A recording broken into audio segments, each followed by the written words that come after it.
Now, a really common complaint that I've received from mums is that partners don't help overnight, and this is particularly with older babies or toddlers. And this often happens when mums are pretty sick and tired of being the only ones to resettle their little ones in the night. They usually have the resettle absolutely perfected, might even involve a boob. But the bottom line is they're tired, they need help.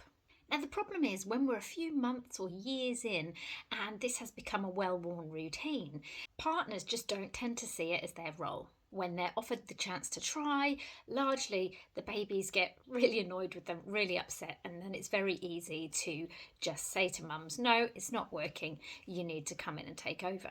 So, when I'm helping couples improve the sleep of their children, I often look at the dynamics in the relationship between the parents too.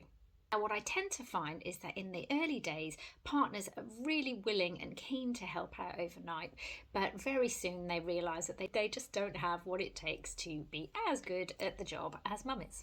And I often have to point out to mums that though we are experts in settling our children and getting really good at it really quickly, that's often because we're the ones who are the primary carers.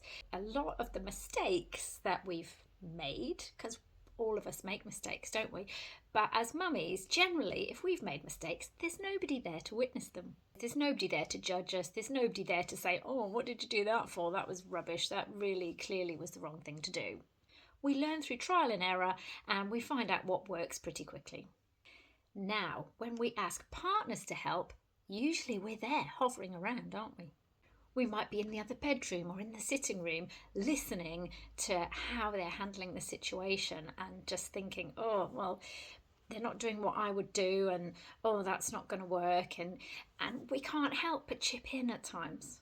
So when I'm supporting couples to improve sleep, I will get them to explore the possibility of partners being left with the babies more often. Now, this doesn't have to be at night time to start with. In fact, I usually urge them to practice in the day to begin with. So mum, go out, go away, even if it's only for 5 or 10 minutes, get them used to being together and allow partners to find the answers for themselves without that audience, without that feedback, without that sense of failure if things don't quite work the first time they try.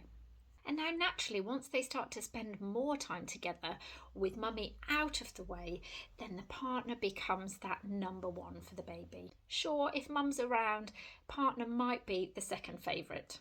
But in mum's absence, they will absolutely be number one. Sometimes as mummies, the best thing we can do if we want the partners to be the answer for our children is to take a step back, allow them to be the leaders in the role instead, so that they can experiment and find out what works for them. And of course, they're not going to get it right first every time. That is absolutely fine, because we certainly didn't, did we? But they have to start somewhere, so why not take that leap of faith?